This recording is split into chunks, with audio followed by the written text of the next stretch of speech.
Sí. Muy buenos días a todos. Buenos días. Muy buenos días a todos y a todas. Buenos días.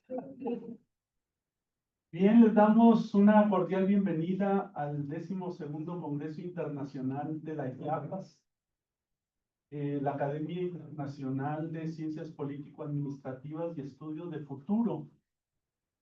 Tenemos el honor de, por segunda vez, visitar este bello estado de Puebla para celebrar el 12º Congreso. Aquí tuvimos la oportunidad de estar en 2011 y bueno, siempre con un trato muy amable a los visitantes, a los ponentes. Nos toca trabajar en esta sesión el eje temático 1, política social del gobierno federal, implicaciones e impactos de los gobiernos locales. Un servidor, Arturo Ordaz Álvarez, voy a dar nada más las palabras de bienvenida. Me toca coordinar de alguna manera de forma general el Congreso y tengo que estar haciendo visitas a las otras mesas. Pero muy bien, quisiera señalar que contamos hasta ahorita con 5 ponencias registradas. Bueno, son 6 registradas, 5 que se van a presentar el día de hoy. Esperemos que la otra ponencia se acerque Juan Carlos Santiago durante el desarrollo de esta mesa de trabajo. Quiero presentar al maestro Francisco José Rodríguez Escobedo. Muy amablemente me ha señalado que él va a hacer las veces del moderador de esta sesión, mientras que, pues, como les digo, estaré recorriendo las otras mesas. Muchas gracias, es un honor. Él va a ser el primer ponente. Tienen 15 minutos de participación. Y bueno, la idea es que pues sea muy fructífera esta sesión de trabajo. La ponencia número 7 se denomina Algunas ideas sobre los pilares de la cuestión social en México, el Estado, la política y las economías sociales. El ponente, el maestro Francisco José Rodríguez Escobedo. Por favor, un aplauso para él.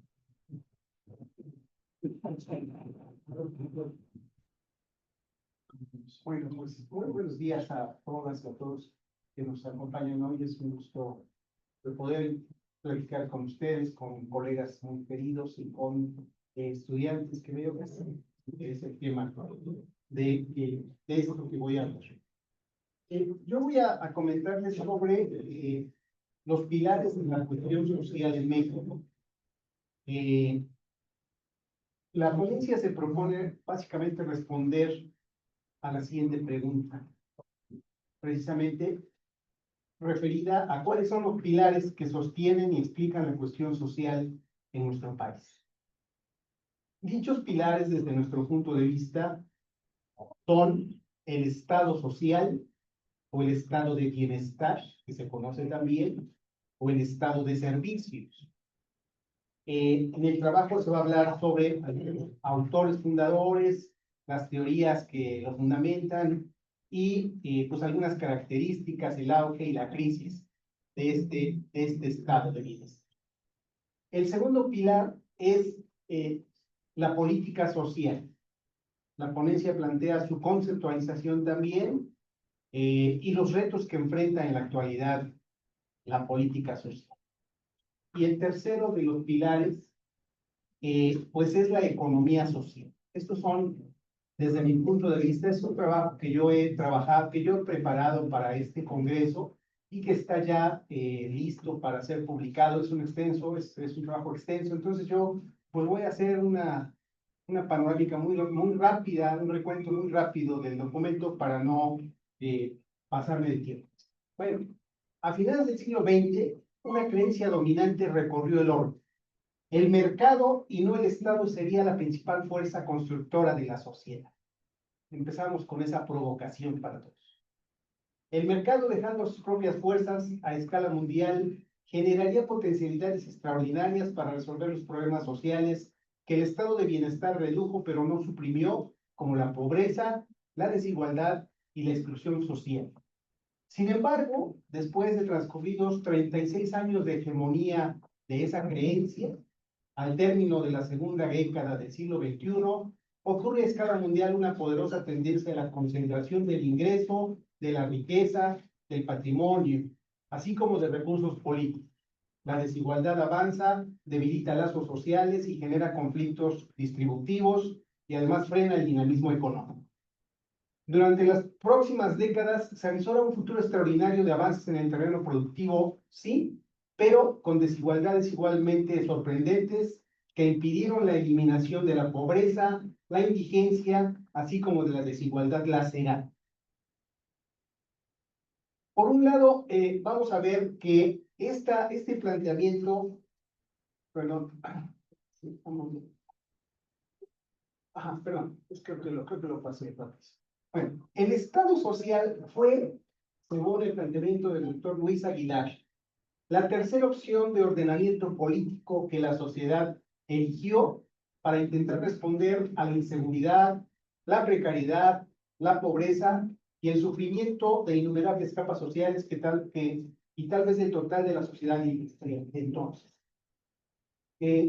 Por un lado, este planteamiento toma distancia de la indiferencia normativa y política del Estado liberal frente a las condiciones injustas e inhumanas en que viven la mayoría de los ciudadanos, cuya vulnerabilidad causada por la dependencia de sus empleadores los obligaba a tener destinos restringidos e inciertos de vida, pero con una distancia del proyecto de un Estado socialista que se puede caracterizar también por ser un Estado autoritario que se plantea como una respuesta radical a la cuestión social, pero que contradice en esencia los valores y los principios de la modernidad política occidental al suprimir las libertades y al no someter las acciones de sus dirigentes al control de las leyes, de los otros poderes del Estado, ni a la opinión ciudadana. El Estado moderno de bienestar es producto de tres sucesos convergentes. Por un lado, el capitalismo como modo de producción, como sistema de valores dominantes. Por otro lado, la democracia como sistema de representación y recambio político que se funda en el principio de la igualdad ciudadana. Y por último, la evolución del Estado hacia fórmulas de gobierno intervencionistas basadas en la búsqueda de objetivos de estabilidad económica, progreso social y legitimidad política. El segundo de los pilares de la cuestión social es la política social, la cual la podemos definir como un campo de acción del Estado que impacta en la distribución de los recursos de la sociedad. Tal acción se caracteriza también por constituirse en la previsión pública de bienes y servicios destinada a proteger a la población frente a los riesgos de clases, vitales e intergeneracionales. Los desafíos que enfrenta la política social en México son diversos y son muy complejos. Este planteamiento que se ha hecho sobre cuáles son estos desafíos son producto de una reflexión en torno a autores que han estudiado exhaustivamente este fenómeno de la política social. Entre ellos podemos hablar de, por ejemplo, Manuel Canto Chac, de Alicia Sicardi, entre otros. ¿Cuáles son las propuestas que se plantean para resolver estos desafíos? Estos desafíos el primero de ellos es transitar del combate a la pobreza a la reducción de la desigualdad. Ese es el primer asunto. Transitar del combate a la pobreza a la reducción de la desigualdad. El segundo desafío es pasar de la universalidad de la oferta a la universalidad de la satisfacción de necesidades. Es otro de los importantes retos. Un siguiente reto es llevar a cabo acciones afirmativas de base territorial, como se comentó en la conferencia magistral que nos antecedió. Otra de los retos es transitar del énfasis en las transferencias monetarias directas, que es lo que ahora se hace, al énfasis en la equidad en los servicios, es decir, posibilitar que los servicios se otorguen para todos. Y en lo referente a la creación de infraestructura, la erradicación del clientelismo y la garantía plena de los derechos sociales. Terminar con esa mala práctica del clientelismo y transitar a una garantía plena de derechos sociales. La siguiente es pasar de la evaluación tecnocrática que realmente hacemos o política a la evaluación de impacto. Este es otro indicador muy valioso, muy importante. Centrar los esfuerzos en la generación de empleo digno y finalmente avanzar hacia un sistema de seguridad social que integre vertientes tanto contributivas como no contributivas. Hay toda una discusión sobre este aspecto que, bueno, no hay mucho tiempo para discutir ahora. Finalmente, el tercero de los pilares de la cuestión social es la economía social, que se puede entender como un conjunto de acciones que realizan las empresas, cooperativas y cajas de ahorro, que buscan una transformación social a través del trabajo colaborativo. Voy a una serie de consideraciones finales sobre el trabajo.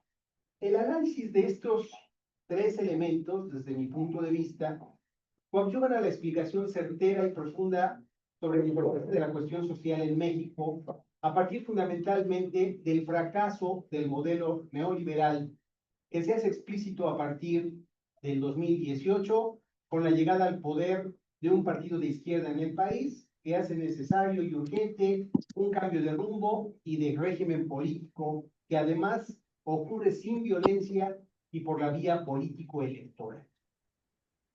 Es importante señalar que este cambio de modelo económico es un intento serio, loable y plausible que busca regresar a las más importantes premisas del modelo de estado de bienestar que se vivió en México a partir de los años 30 y hasta finales de los años 70 del siglo pasado, impulsando también un amplio y ambicioso programa de política social, pero con unos muy importantes cambios que fueron producto de las medidas de ajuste estructural que sufre el modelo en los años 80.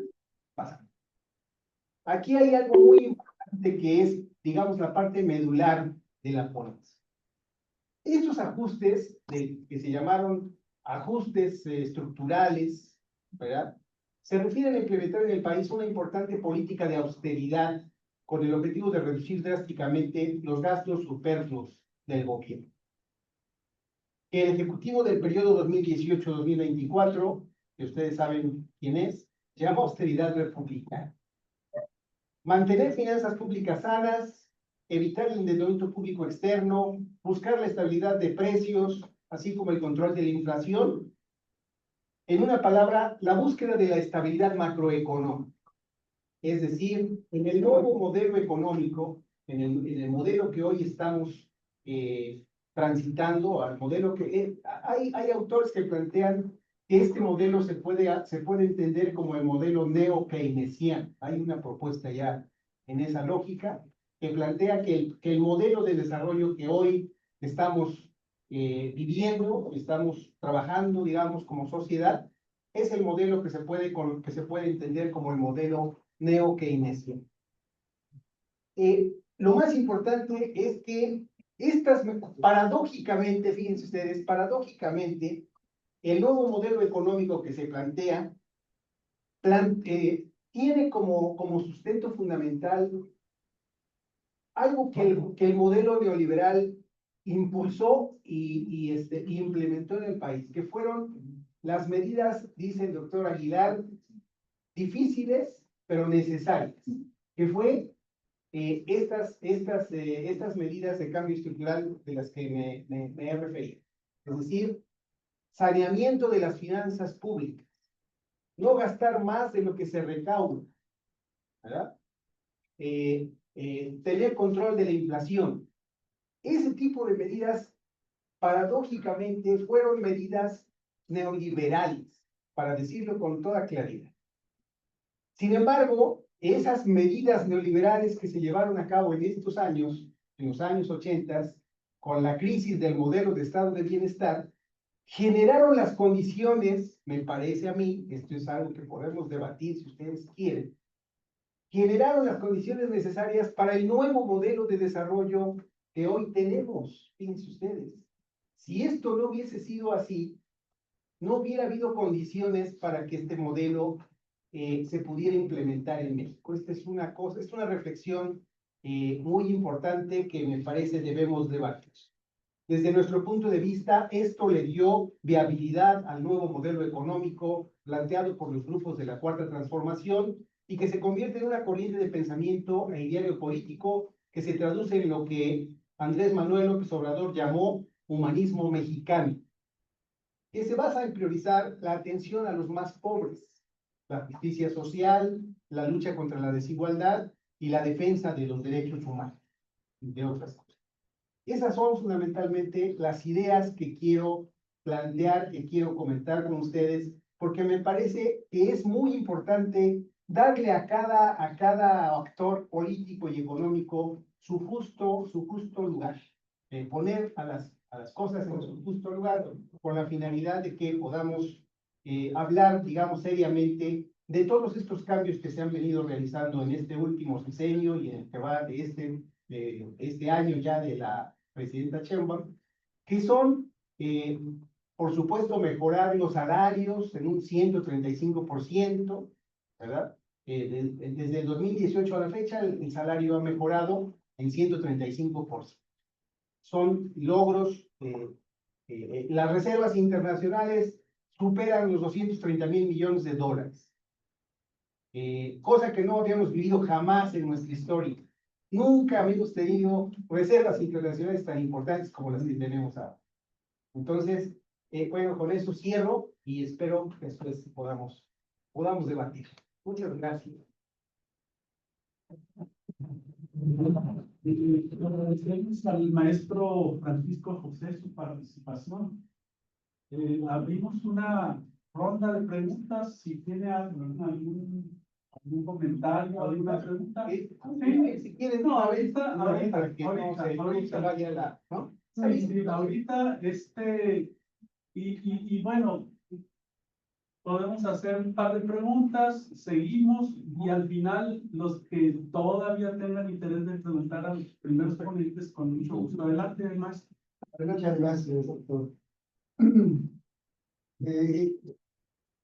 Con lo que estás planteando y las políticas que hemos escuchado, más bien podríamos decir que es un modelo neo-keynesiano con puntos del neoestructuralismo, ¿no? Y podemos decir cosas que es como un modelo heterogéneo, ¿sí? O heterodoxo porque retoma planteamientos de varios modelos. ¿A qué me estoy refiriendo con esto? Si yo lo reviso, sí, los apoyos económicos, los incrementos de salarios, el gasto público en las obras y demás, no es otra cosa que lo que decía Keynes, ¿no? Del incremento para poder lograr la inversión pública y la demanda agregada, incrementar la demanda agregada, que generaría un impulso al multiplicador keynesiano. Y cuando estamos hablando de las políticas del Estado con respecto a la producción, comillas, de autos, chips y la sustitución de importaciones, estamos hablando netamente del modelo estructuralista. A eso me estaba refiriendo. Entonces es como un híbrido de esas dos partes. En términos mucho muy globales, ¿no? Ya lo demás, la parte teórica, se ya que estar analizando. Pero algo así, por lo que estás comentando, más o menos, a eso se sabe. Sí, un poco el tema es que se ha hecho una crítica muy, pues muy fuerte, lógica, digamos, muy fuerte, digamos, a contrastar políticas que se han llevado a cabo en el pasado para poder identificar una perspectiva distinta. Eso me parece que es lo correcto, que así debe ser, para un poco distinguir, entender cuáles son los matices, ¿no? de ciertas políticas a las políticas actuales. Eso ha sido por eso. Sin embargo, me parece que pues esas medidas que se llevaron a cabo en los 80s, si no se hubieran hecho, no hubieran permitido lo que hoy tenemos. Eso creo que... Las condiciones sociales. Exacto, hay que generar ciertas condiciones macroeconómicas, fundamentalmente, para poder llevar a cabo estas cosas que se han hecho, que por supuesto han revolucionado. Estamos en un cambio de época, en un cambio de régimen, eso no tiene duda. Sin embargo, también creo que hay que ser también pues consistentes en el sentido pues reconocer que sin esas medidas difíciles de tomar en su momento en los 80s con el estado de bienestar, en el estado de bienestar, en el estancamiento, en los excesos que se llevaron a cabo en el modelo de estado de bienestar, esto no hubiese sido posible. Ese es un poco, a eso llego con este capítulo que estamos por publicar. Este ya se va a publicar muy pronto.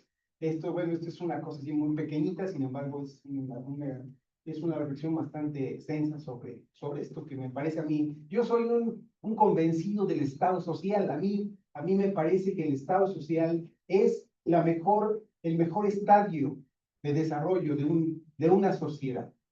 Entonces, pues he hecho un estudio exhaustivo sobre la evolución del Estado social desde los países europeos y el recorrido en los países dependientes, en los países pobres, etcétera, en nuestro país, y he llegado pues a esto. Si no hubiese habido estos cambios, pues sí, este cambio estructural, estas medidas que se tomaron en los 80s, no podíamos pensar en lo que estamos viviendo hoy. Es histórico, efectivamente no tiene precedente en el país, ¿verdad? Todos estos indicadores macroeconómicos pues son algo que para México, por ejemplo, el desempleo es más alto en Estados Unidos hoy que en México. Eso no lo hemos vivido jamás. Y es parte, por supuesto, de una convicción de cambio, de transformación, de medidas concretas, ¿no? Que están llevando pues, a estos logros que son incuestionables. Sacar de la pobreza a 13.4 millones de personas, eso es una maravilla. Eso es indiscutible. Lo único que digo es que eso es posible o fue posible porque se llevaron a cabo en los años 80 estos cambios estructurales, estas medidas de ajuste estructural. Si no se hubieran hecho, no estaríamos en este escenario. Este es básicamente mi tesis central y se las pongo a ustedes a consideración. Y luego los invito a que una vez que salga el libro, pues podamos revisar Muchas gracias. Gracias, doctor.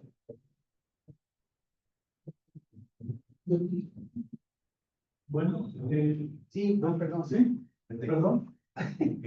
Adelante. Bueno, primeramente felicidades, me gustó mucho su presentación y su planteamiento.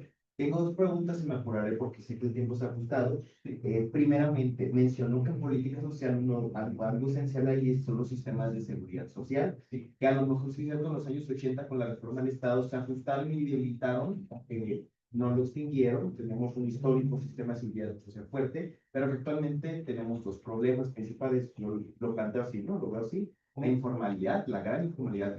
Más del 50% de la población está en informalidad. Y que no puede acceder ni a incentivos, ni a créditos, ni a formalidad y a seguridad social. Y por otro lado, la pirámide poblacional, que si bien apenas nos está como iniciando ese peligro que a futuro, que a lo mejor otros países como Japón y algunos países europeos tengan, nosotros apenas lo estamos, o Alemania, nosotros apenas lo estamos teniendo, podemos prevenirlo. Ahora mi pregunta es, ¿nos debemos de mantener con el sistema de seguridad social tradicional? ¿Debemos de ajustarlo? ¿O el futuro es que todos tengamos un actor individual? Esa es la primera pregunta. Y la segunda pregunta es, me encanta su planteamiento que el Estado neoliberal creó las condiciones para este nuevo estado de bienestar social, solamente que, por ejemplo, el estado de bienestar, digamos, mexicano de mitad del siglo XXI, del siglo XX, duró 40 años mínimamente, luego el estado neoliberal unos 36 años, y ahora este estado social se va a mantener así, se va a tener que ajustar, vamos a tener otro periodo a lo mejor con neoliberalismo,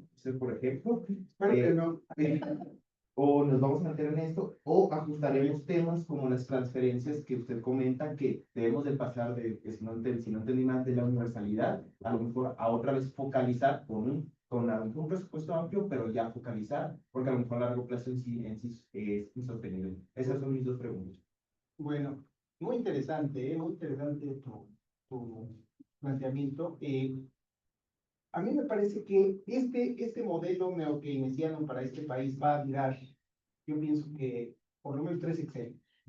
Es mi primera perspectiva. Mira, yo creo que este modelo da para...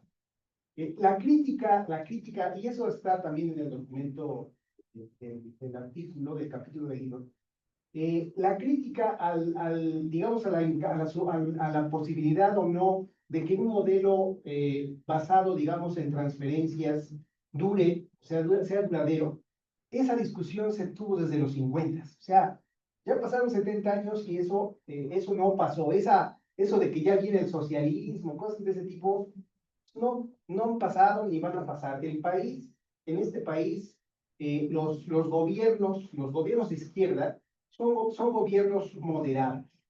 No es el caso, no es Venezuela, no es Cuba, México es otra cosa. Incluso el propio presidente, el expresidente López Obrador, hasta pena le daba, y yo lo escuché en algunos foros, etcétera, hasta pena le daba decir, es que en este momento, es que me da pena reconocer que la iniciativa privada, por ejemplo, la banca, tiene extraordinarias ganancias en este país. Está feliz la iniciativa privada. O sea, esto de que hay reclamos, etc. Habría que debatir eso, porque realmente, por ejemplo, la banca tiene mejores ganancias en México que en los países centrales. Entonces el capitalismo, que es la base, digamos, de nuestra forma de vida, se va a mantener.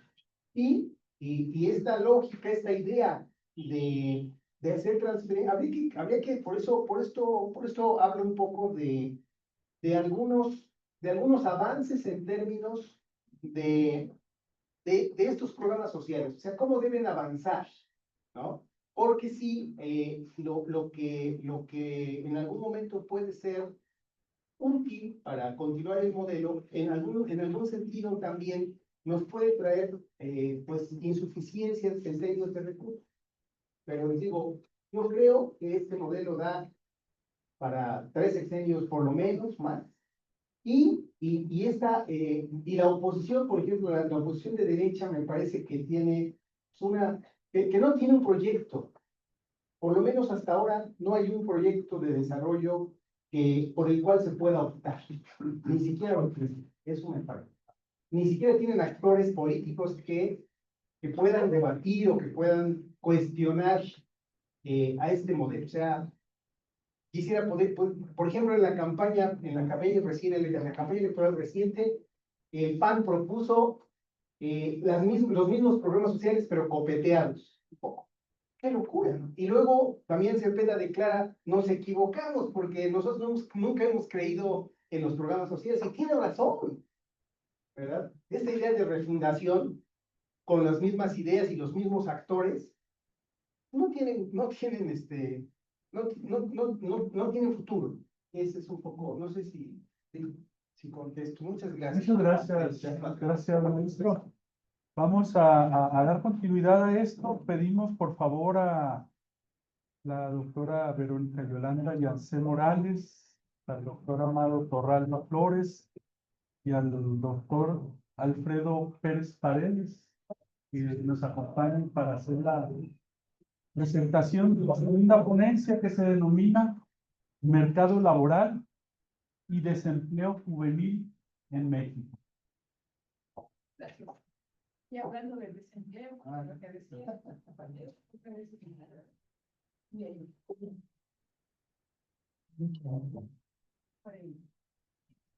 Esta ponencia es como una pequeña una parte de lo que hemos ido trabajando sobre el desempleo en general, desempleo específicamente juvenil en México, y la idea es pues, establecer unos pequeños propuestas. Bien, la ponencia, como ya mencionaba, doctor, fue elaborada por los doctores Amado Cabralba, Alfredo Pérez, servidora para este congreso. Hablar del mercado laboral, sobre todo del desempleo juvenil, es importante para nosotros en el sentido de que pues hemos visto que este problema del desempleo tiene que ver también con la dinámica de la economía. Es un factor muy importante. Entonces, en las últimas décadas, como hemos visto, México ha experimentado tasas de crecimiento bajas. Si bien es cierto, después de la pandemia, esta tasa fue negativa, después vino a ser positiva, pero el factor más importante o al que más ha afectado es justamente al mercado laboral, principalmente al de los jóvenes. Entonces, por eso, en ese sentido, nosotros lo que hacemos es hacer un análisis de la dinámica de la economía en general, a nivel mundial, luego a nivel México, y pasamos a las características justamente del desempleo y del desempleo juvenil, para posteriormente hacer una serie de propuestas de política pública que podrían ser consideradas. Empezaré hablando del contexto macroeconómico y veamos, y vamos a ir relacionando el tiempo, porque vamos a ver que la dinámica de la economía mundial también impacta la dinámica de la economía nacional. Y vemos que en el caso del contexto global, pues hemos tenido la crisis financiera global de 2008, la desaceleración económica de 2016, la crisis del COVID de 2020, y actualmente nos encontramos con los problemas geopolíticos actuales, la crisis de los aranceles, la cuestión de los problemas geopolíticos que se están dando con Ucrania, Rusia, y toda la guerra comercial entre China y Estados Unidos. Esto también ha impactado en el crecimiento del empleo mundial, y podemos ver que las tasas de desempleo mundial llegaron hasta el 6.6% en 2020, después de la pandemia, y estas también se esperan todavía que para 2025 se ubiquen en el 5%. Están buscando los niveles a nivel mundial. La OIT ha cambiado las expectativas de crecimiento, el Banco Mundial también ha cambiado las expectativas de crecimiento para este año del 1.7 al 1.5%. Es decir, se esperaba que la economía repuntara, sin embargo, la economía se va a más o menos a mantener un crecimiento un poco más bajo, ¿no? Más lento. Con este lento crecimiento, la Organización Internacional del Trabajo plantea no solo la problemática del desempleo como tal, sino también el hecho de que el empleo que se genere sean desempleos de mala calidad, como dice la OIT, trabajo no digno. Esa es una de las principales problemáticas que se están planteando. Una característica del empleo a nivel mundial, no solamente en México, es la informalidad que mencionabas, y sobre todo en los países en desarrollo. Es una de las cuestiones importantes. Podemos ver también que otra de las cuestiones importantes del desempleo a nivel global es que este desempleo es mayor en los jóvenes que la tasa a nivel mundial. Y ahí podemos ver en el 2020 que llegó a 15.67 y el nivel mundial de 6.6. Y en 2025 se espera que la tasa de desempleo juvenil sea del 13.6 y a nivel mundial es decir, es muy alta comparada con la global. En el caso específico de la economía mexicana, este también se engloba en esta dinámica del contexto, pero hay un factor importante que también mencionaba el anterior ponente, es justamente la dinámica que se da a partir de 1982. El mercado laboral, o la estructura del mercado laboral, es resultado justamente del comportamiento de muchos factores, como pueden ser las estructuras productivas, la tasa de natalidad, las políticas públicas, pero nuestra idea, nuestro planteamiento es que es resultado básicamente de la dinámica de la economía en general. En 1982, y la apertura económica que se dio, ese es el punto de inflexión, se esperaba que con esa política de apertura se estructurara un mercado laboral más incluyente, con características muy particulares, donde pudiese disminuir las tasas de desempleo en mejores condiciones. No fue así, situación que se agravó con la crisis de 2007-2008, y luego, con mayor medida, con la crisis del COVID-19, y ahora con lo que es el impacto de los aranceles, que están generando dinámicas en la economía en México, ¿no? Y podemos, bueno, ahí tenemos una tasa, un cuadro que nos da los indicadores y podemos ver cómo el PIB baja, las expectativas también para México, no solo a nivel mundial, sino también para México, a 1.5 y el desempleo se mantiene en 2.7%. No entraré más en detalle, ¿vale? En la siguiente. ¿Cuáles son las características del empleo en México? La alta tasa de informalidad. Más del 50%, casi del 60% de los trabajos en México son informales. Se espera, bueno, es la tasa hasta el segundo trimestre de 2025 del 54.8, pero no ha bajado. Unos años ha sido arriba del 50%, ¿no? Se ha mantenido. Hay una baja tasa de participación de la mujer en el mercado laboral. Sí. También hay precariedad laboral, los empleos que se tienen son de baja calidad, son mal remunerados. Si bien es cierto, se ha incrementado el salario, pero este no ha sido suficiente para mantener las condiciones laborales, ¿no? Los jóvenes son los más afectados. Los jóvenes son los más afectados, sobre todo si vemos la tasa de desempleo entre los jóvenes que van de 15 a 29 años de edad, se sitúa en 4.8, por arriba de la tasa general del desempleo de 2.6%, que es la que tenemos en México, comparada con la de los jóvenes. Y también, bueno, haré aquí una puntuación, decía nuestro ponente que creo que comentabas que es más baja la tasa de desempleo en México que a nivel de Estados Unidos, ¿no? Pero esto tiene que ver más bien con las características del empleo que tenemos, más que con el empleo como tal. No es que generemos más empleo, es que estamos generando empleos de baja calidad y la población no tiene otra cosa más que aceptar esos empleos, porque si no, no tendría con qué vivir, ¿no? Es un poco también la situación. Otra característica del desempleo juvenil es que el estrato de población que mayor desempleado tiene son los jóvenes que se ubican entre 20 y 29 años de edad. Del total de los desempleados, el 41% el 22 y el 40.4%, más o menos constante, está entre los jóvenes que tienen de edad de 20 a 29 años. Siguiente, por favor. Otra característica del desempleo es que los jóvenes que tienen mayor nivel de escolaridad son los que tienen la tasa de desempleo más alta. Entonces podemos observar que los que tienen educación media superior y superior, ahí tenemos los datos para 23, 29.5, que se mantiene en 25, en 28.6%. Siguiente, por favor. ¿Cuáles son los factores que influyen en la incorporación de los jóvenes en el mercado laboral? Es multifactorial. Tratamos de hacer una síntesis de cuáles son esos factores y podemos ver que el problema del desempleo principal, el problema del desempleo juvenil es estructural. Quiere decir que el aparato productivo no es capaz de absorber la totalidad de la población que tenemos insertándose al mercado laboral. Dos, los jóvenes tienen mayor movilidad en el trabajo, es decir, mayor rotación, y por eso los llevan también a la informalidad. Entonces, si tenemos una alta tasa de informalidad, los jóvenes están ubicados en mayor medida en esa informalidad. Otra de las características es que nuestras empresas siempre piden experiencia, ¿no? Y los jóvenes que acaban de egresar a lo mejor de las universidades no tienen esa experiencia, lo que limita la incorporación a su mercado laboral. Los jóvenes que egresan con una carrera universitaria también se ven limitados. ¿Por qué razón? Muchas veces por esto de la experiencia, pero otras veces porque las condiciones o lo que aprenden en la universidad no corresponde a las necesidades que el mercado laboral tiene.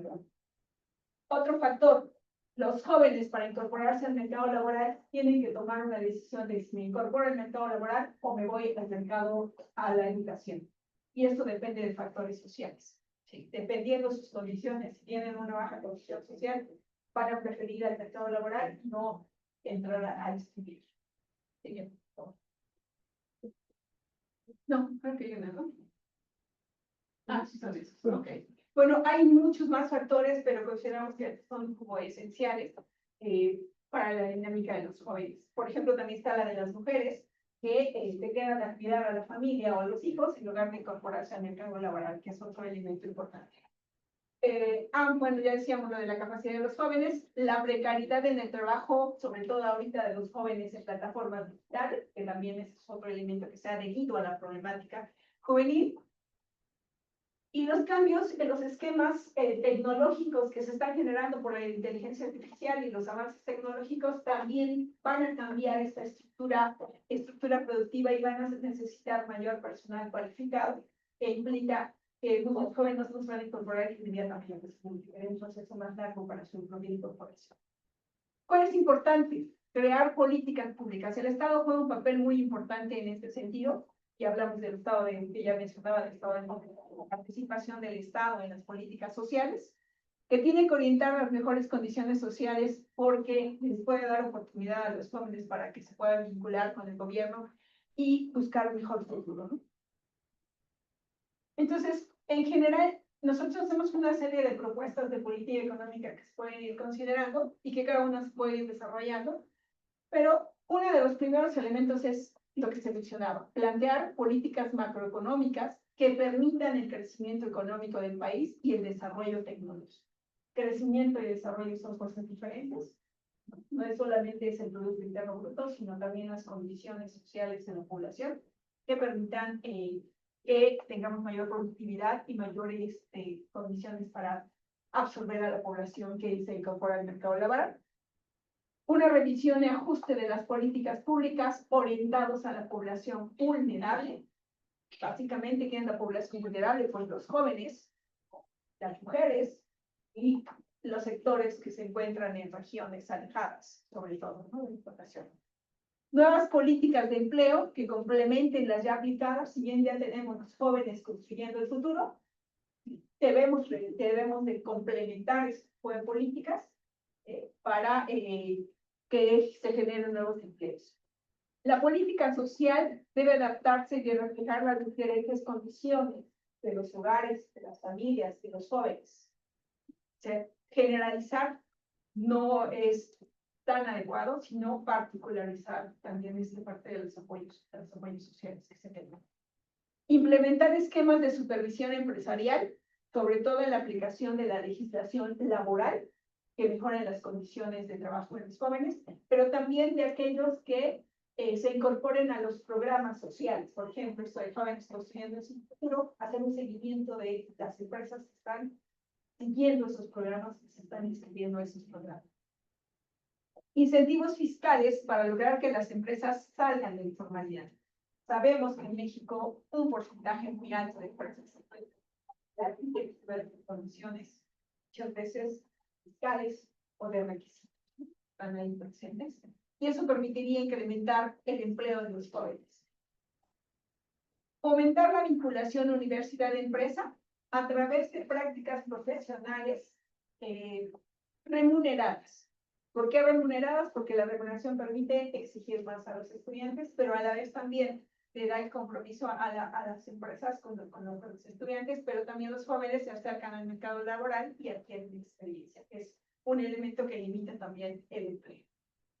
Crear políticas de capacitación permanente, como el desarrollo de habilidades. Cuando se queda el estudiante, termina la universidad o técnico o de la preparatoria y no tiene ningún esquema de capacitación que les permita, sí, es cierto, actualmente políticas que permiten que se sigan actualizando, pero hay que aumentar este tipo de esquemas, sobre todo ahora en los nuevos avances tecnológicos, capacitación digital, y crear condiciones para aquellas áreas o sectores donde no se tengan acceso a Internet, también tengan acceso a Internet.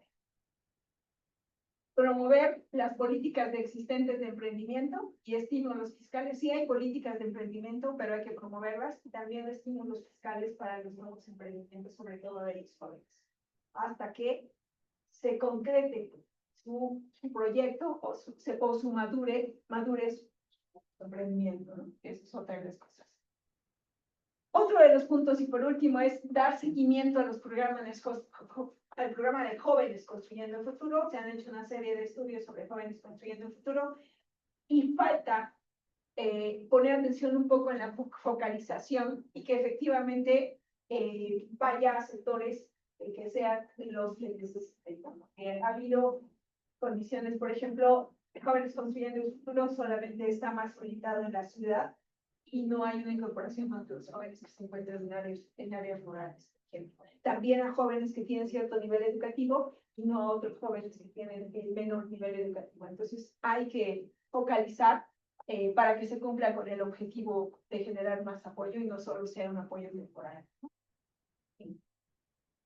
En conclusión, bueno, en general podemos decir que el empleo juvenil es una estrategia del desarrollo de nuestro país. Es importante esta generación de empleos. Si bien es cierto, los problemas, si hay una serie de políticas que han apoyado actualmente con este nuevo modelo que ya se mencionaba, pero los problemas estructurales siguen ahí y hay que atacar esos problemas estructurales del empleo. Y como habíamos dicho, generar todas estas condiciones y el gobierno y el papel es fundamental para cumplir los objetivos de generar mayor cantidad de empleo. El mercado de trabajo y las políticas sociales, como mencionaba, deben adaptarse a las nuevas condiciones económicas y sociales que se están generando en el país. Y por último, las políticas públicas y los programas deben contener estrategias enfocadas a poblaciones vulnerables y deben de tomar en cuenta la heterogeneidad, ¿sí?, de la población, sobre todo la heterogeneidad de la población joven. Hablamos de jóvenes, lo ponemos en generales, determinadas, pero cada sector, cada joven, dependiendo del lugar en el que se encuentre, tiene características completamente diferentes. Entonces, sí es necesario observar esa heterogeneidad para que se puedan incorporar mayor cantidad de jóvenes al mercado laboral y atender a la población vulnerable de manera más específica. Gracias.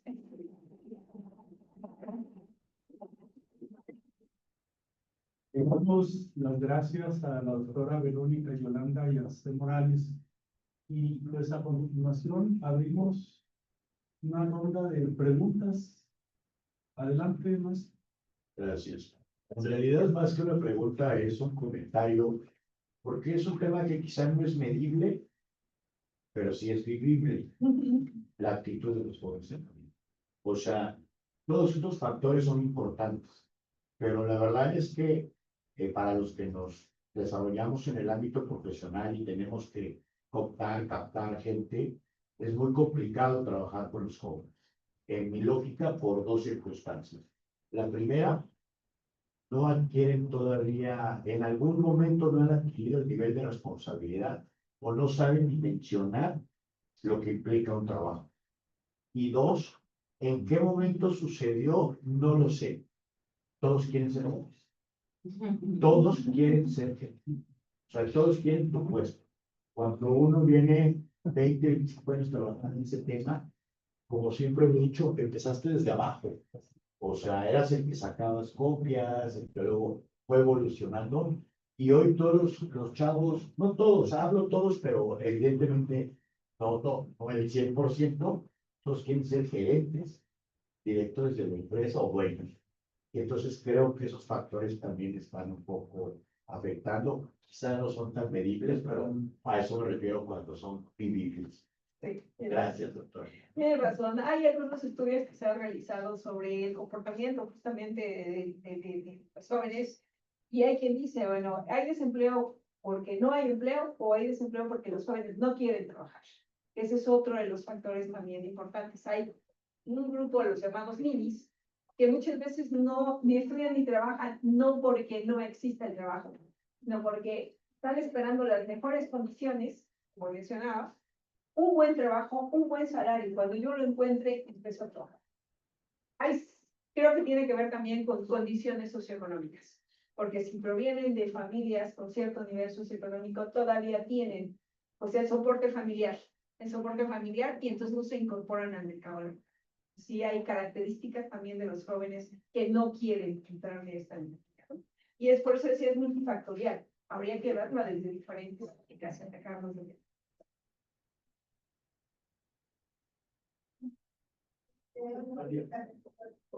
Yo tengo una pregunta, porque poco se habla de los jóvenes indígenas.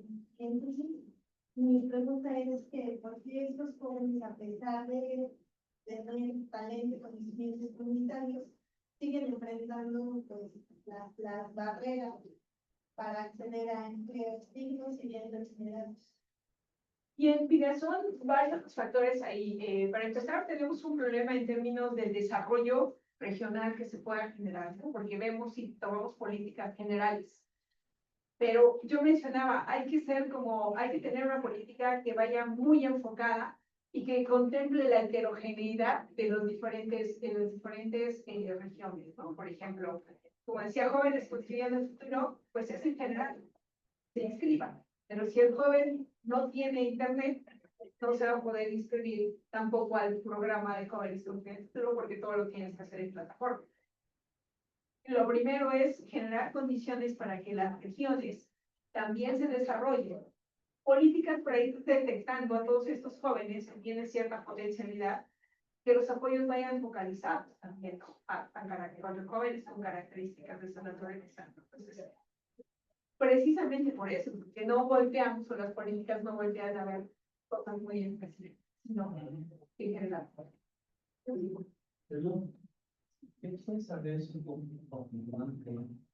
si trabajar en una plataforma de otro país puede estar como una situación precaria en tener trabajo? Tomando el ejemplo de que hay plataformas que te pagan en dólares y pues prácticamente, en comparación con una persona que trabaja en el país, ganan 17 pesos más, ¿no? Entonces, ¿usted considera que eso es una situación precaria en el trabajo o no porque la situación económica mejora demasiado? Habría que definir lo que entendemos por precariedad, porque generalmente pensamos que si es un trabajo bien remunerado, entonces es un buen trabajo. Pero el problema de las plataformas digitales no tiene que ver con el salario, tiene que ver con las condiciones. Es decir, el que trabaja en plataformas digitales no trabaja 8 horas. Muchas veces trabaja 16 horas. Puedes decirte, ¿sabes qué tienes junta a las 7 de la mañana? ¿Sabes qué tienes junta a las 2 de la mañana? Entonces, tus condiciones como persona laborales no son las más favorables. Entonces, ahí es un problema porque no hay una normativa, o si ya se tiene una normativa, todavía no es muy específica. Entonces, ahí parte por entender esta parte de precariedad, ¿no? Porque un trabajo digno, de acuerdo con la Organización Internacional del Trabajo, es tener tiempo de descanso, nivel de ingreso bien adecuado, tiempo de descanso, tiempo para descansar. Eso a la larga va agotando a las personas que están trabajando. Ahí falta regulación. Sí. Doctora, muy amable. Gracias, profesor. Igual. Mi doctor Amado, doctor María, doctor Alfredo Pérez Paredes. Vamos a invitar a Alfonso Javier Ramírez Ruiz para que nos acompañe y nos presente su reflexión acerca del Instituto Poblano de la Vivienda Social como derecho humano, organismo que incida en el rezago habitacional. Gracias, Adelante. gracias, doctor. Bueno, vamos a ver el tema en específico tiene que ver con la vivienda. Es un problema que se ha venido desarrollando y que va muy de la mano con los temas que han venido señalando con anterioridad, ¿no? En México, desde hace muchos años, existen organismos sólidos de vivienda. En específico, el más importante de todos, todo el mundo conocemos, es el Infonavit, pero precisamente el instituto conlleva una problemática. ¿Cuál es la problemática? Que solo atiende al mercado formal. Y que ese 50% que nos acaba de señalar la doctora, en Puebla en específico, es del 69.50% en la tasa de informalidad. Es decir, tenemos el 30.50% de los trabajadores en el mercado formal, lo que por sí solo conlleva esta problemática, ¿no? El tema de la vivienda ha venido evolucionando desde 1948 con la Declaración Universal de los Derechos Humanos, y así fue avanzando hasta 1971 con la creación del Infonavit, publicada en el periódico oficial en el 72. Y hemos tenido un primer ejercicio en Puebla. En el estado de Puebla hace muchos años, quizá algunos de ustedes, para los jóvenes, todavía no nacían. Existió el Instituto Poblado de la Vivienda, antes llamado Inmobiliaria de la Vivienda del Estado, y fue hasta el 2012 cuando lo desaparecen y crean un fideicomiso, y posteriormente solo existe la Comisión Estatal de Vivienda sectorizado a la Secretaría de Bienestar. El Coneval dice que, de acuerdo al último estudio, el estudio de diagnóstico de la vivienda digna y decorosa 2018, que el 11.1% de los poblados tienen un nivel de insatisfacción a la vivienda, es decir, no hay condiciones. ¿Y en dónde se dio esa problemática? Bueno, la problemática nace, y recuerden que en el año 2000 se da un boom inmobiliario. Empezaron la creación de las grandes constructoras, muchas de ellas ya extintas, Casas Geo, Casas Sada, Omex, todas. Pero también van a encontrar, porque seguramente ya lo han visto, cerros con fraccionamientos. Literalmente los fraccionamientos, ¿cuál fue el problema que se dio? Que empezaron a construir vivienda de forma masiva, pero sin servicios básicos. Y entonces hoy esos conjuntos habitacionales se han vuelto elefantes blancos. ¿Por qué elefantes blancos? Porque simplemente están abandonados, porque no se concibe que un trabajador que gana el mínimo o lo más cercano al mínimo pueda vivir en el cerro, que tenga que desplazarse a la ciudad. Y en ese sentido, hemos establecido este modelo de proponer el Instituto Poblado de la Vivienda Social a través de un organismo público descentralizado que contribuya al derecho humano a la vivienda y que incida en el rezago habitacional del Estado de Puebla. La que sigue, por favor. El objetivo general, que es, como había dicho, proponer este instituto, plantear un marco teórico, retomar el marco normativo, diseñar la creación del Instituto Poblado de la Vivienda. La que sigue. ¿Cuál es el tema?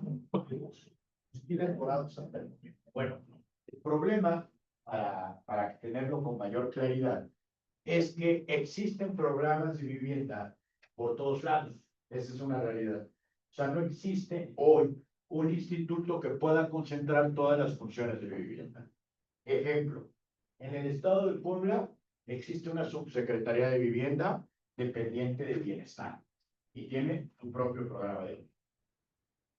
A través de la Secretaría de Gobernación está la Dirección de la Tenencia de la Tierra, que pertenece a Gobernación. También en Gobernación del Estado está el Programa de Predios Rústicos y Urbanos, la regulación del Programa de Predios Rústicos y Urbanos, que pertenece a Gobernación, ya van 3. Existen municipios con su propio programa de vivienda, ya vamos 4. Y a nivel federal, concentrados uno en la SEDATU, otros en la CONAVI, otros en el Infonavit, otros en el Fobiste, y entonces cada uno, digamos, que tiene su nicho de mercado. Y voy a retomar un tema muy importante que va muy relacionado a lo que nos explicó la doctora respecto de generar condiciones laborales. Entonces, la vivienda pasa exactamente lo mismo. ¿Cómo se llama ese fenómeno para el tema de la vivienda? La necesidad de tropicalizar. ¿Por qué? Porque si ustedes revisan, y para más o menos se van moviendo al interior del estado, por ejemplo, ustedes van a encontrar las viviendas, las que le llamamos de Infonavit, son iguales en todo el estado. O sea, el mismo edificio, la misma casita que ve uno en Puebla, la ve uno en Atlisco, la ve uno en la región de la Mixteca, la ve uno en la región de la Sierra Negra, en la Sierra Norte, o sea, todos son iguales. Y el problema es que no toda la gente vive igual. Y a ese fenómeno le llamamos la necesidad de tropicalizar la vivienda, que es muy de la mano de lo que expresaba la doctora en el empleo, ¿no? No puedes ofertar el mismo trabajo en todo el estado, porque no todas las condiciones son las mismas. Y aquí no puedes ofertar la misma vivienda en todo el estado. Imagínense la gente que vive en la sierra.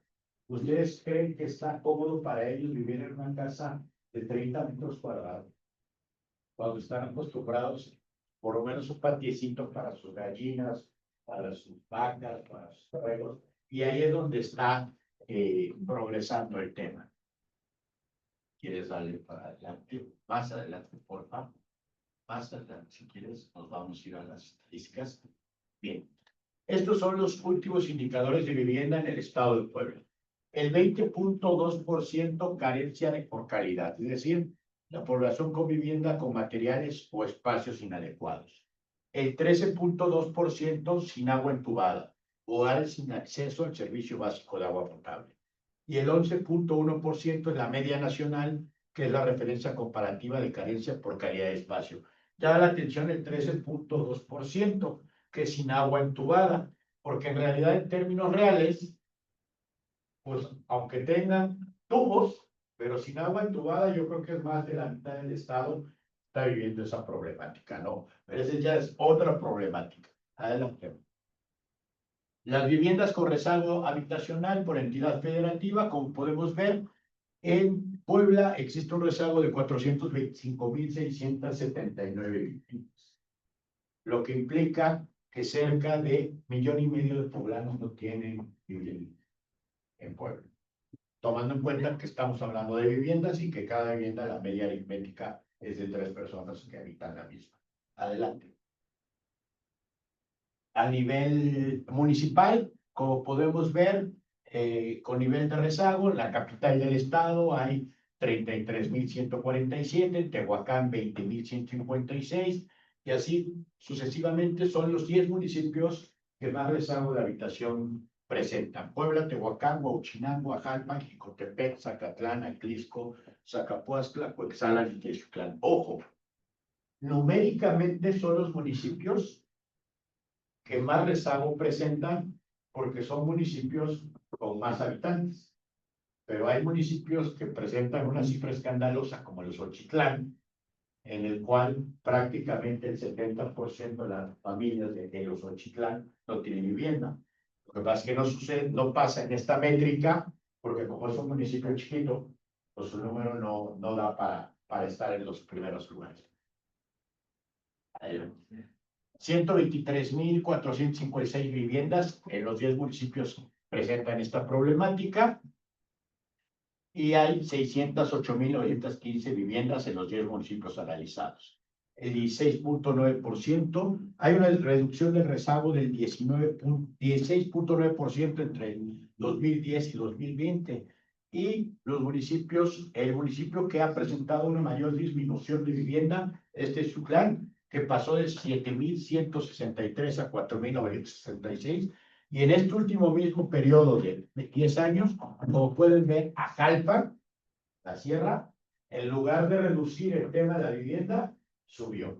Hoy tienen un rezago en un solo municipio de 10,677 viviendas en Ajalpan. Adelante.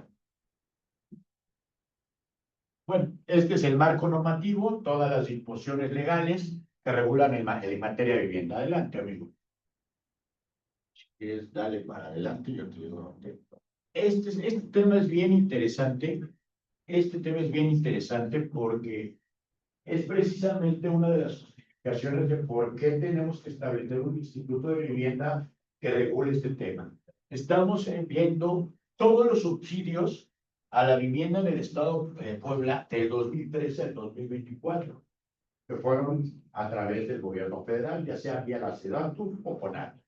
Como podemos ver, se dio en el 2013 llegaron 340 millones de pesos, en el 14 avanzó a 520, bajó a 490, 330, 250, 450, en el 2019 se dio ahí un boom, son 980 millones de pesos, 20, 21 y 22, y en el año pasado bajó, es la cifra más baja, a 220 millones de pesos. Es decir, hubo una tendencia clara a dejar de proporcionar los subsidios. Pero si ustedes lo recuerdan, también hubo otro problema, sobre todo en este periodo de Peña Nieto, que fue del 12 al 18. ¿Por qué? Porque los subsidios empezaron a bajar a nivel federal y cayeron directamente al Infonavit. Y los grandes beneficiados de eso fueron los constructores, no los ciudadanos, porque recordarán que estuvieron dando créditos y lo completaban con el subsidio federal. Entonces se perdió el objetivo porque era un programa de apoyo social del gobierno federal que dejó fuera por completo a todos los trabajadores que no tenían seguridad social. Aquí podemos ver el número de municipios beneficiados cada año, 102, 120, 121, 105, 107, y como pueden ver en el 2024 fueron los menos, 23 municipios únicamente recibieron subsidios federales, los demás prácticamente fueron destacados. Adelante, amigo. Este es el programa de vivienda social que estamos viviendo ahorita en Puebla, en el país, perdón, es el programa federal que promueve la vivienda digna, el acceso financiero y el respaldo habitacional. ¿Cuál es el problema que estamos encontrando? Y lo tengo que decir abiertamente, el mismo problema de toda la vida. La vivienda se está concentrando en la capital del estado, en la zona metropolitana, y entonces lo único que provocan es detonar otro problema paralelo, que es el que expresaba la doctora, porque a esa gente le proporcionas una vivienda en la zona metropolitana y lo traes de Huachinango, de Ajalpa, de Acatlán, y no hay empleo, y entonces lo traes a vivir, le traes una vivienda y lo dejas sin comer. Tiempo después, más temprano que tarde, se va a ir a vivir de nuevo a su región y va a dejar una vivienda abandonada, como tantas, como miles que existen hoy en el país. Adelante, amigo. Estos son los esquemas que están operando a nivel federal, el subsidio CONAVI del 100% y el cofinanciamiento. Adelante, amigo, por favor. Adelante. ¿Cuál es la propuesta que estamos realizando? Bueno, un instituto poblano de la vivienda social que nos permita, primero, articulación intergubernamental, coordinación efectiva entre los 3 niveles de gobierno para optimizar recursos y evitar duplicidades en la intervención pública. Ese es otro problema que se ha venido dando históricamente. Baja un apoyo federal y se lo dan a una familia. Baja un apoyo estatal y se lo vuelven a dar a la misma familia. Baja un apoyo municipal y se lo vuelven a dar a la misma familia. Es decir, una misma familia que recibe los 3 tipos de apoyos. ¿Por qué? Porque no hay una coordinación, que es lo que se busca a través de un Instituto Poblano de la Vivienda Social. Es decir, ¿cuál es la lógica del instituto? Poder regular todos los programas de gobierno, por lo menos a nivel estado, en el nivel de la competencia, y coordinar sus tareas con el gobierno federal para poder generar esta situación, ¿no? Asignación técnica de recursos, establecimiento de criterios objetivos y transparentes para la distribución de apoyos, políticas diferenciadas y un enfoque inclusivo con perspectiva de género, interculturalidad y atención a grupos vulnerables en todas las intervenciones, evidentemente donde se encuentra también la población indígena. Algo muy importante es que recordar que este diseño del Instituto Poblano de la Vivienda Social repercute en todos los trabajadores, principalmente, yo diría esencialmente, que no cuentan con un empleo formal, o los grupos vulnerables, porque finalmente para el empleo formal es el mismo tema de la salud, ¿no? Los que tienen un empleo formal se les preocupa, porque tienen o seguros mal o bien, o tienen seguro social, o tienen ISSSTE, o tienen ISSSTE, o tienen alguno de los de ISFAN, en el caso de los militares, el hospital militar. Es decir, y en materia de vivienda, pues tienen Infonavit, tienen el FOBISTE, tienen el propio ISFAN, los militares, es decir, tienen el propio Seguro Social, tiene un crédito privado de ellos de vivienda, que también, de hecho, es el más generoso de todos, con la tasa más baja de todo el mercado a nivel nacional. El problema es la informalidad, que, como bien referían, no tienen acceso a créditos, no tienen acceso, y es por eso que necesitamos generar un instituto que pueda proveer todas estas circunstancias. Adelante. Adelante. El instituto, la que sigue, porque todas están repetidas. Bueno, este es un pequeño bosquejo de cómo estaría formado el Consejo Directivo a través del Ejecutivo del Estado, 2 representantes del sector social, el titular de Desarrollo Económico, el titular de la Secretaría de Bienestar, el titular de Anticorrupción y Buen Gobierno, la titular de la Secretaría de Planeación y Finanzas y el titular de Infraestructura. Adelante. Las cifras finales del rezago habitacional: en Puebla tenemos 438,631 viviendas con carencia, con una reducción de apenas 5.8 en los últimos 14 años. Los subsidios de vivienda, preocupante volatilidad, pasando de 803 millones de pesos en el 2019 a 211 en el 2024, con el 70% de los apoyos concentrados en las zonas metropolitanas. Las mujeres reciben más subsidios, del 55 al 60% del total. Los montos unitarios asignados a los hombres son en promedio un 23% más alto, la menor cobertura para adultos mayores y jóvenes menores a los 29 años, mientras que la población indígena y los habitantes de zonas rurales carecen de mecanismos adaptados a sus necesidades específicas. Que se requiere un nuevo enfoque en mejoramientos habitacionales, aunque necesarios. Se ha limitado el acceso a soluciones definitivas para quienes carecen totalmente de vivienda, y de ahí que se propone la creación del Instituto Poblano de la Vivienda Social. Eso sería todo.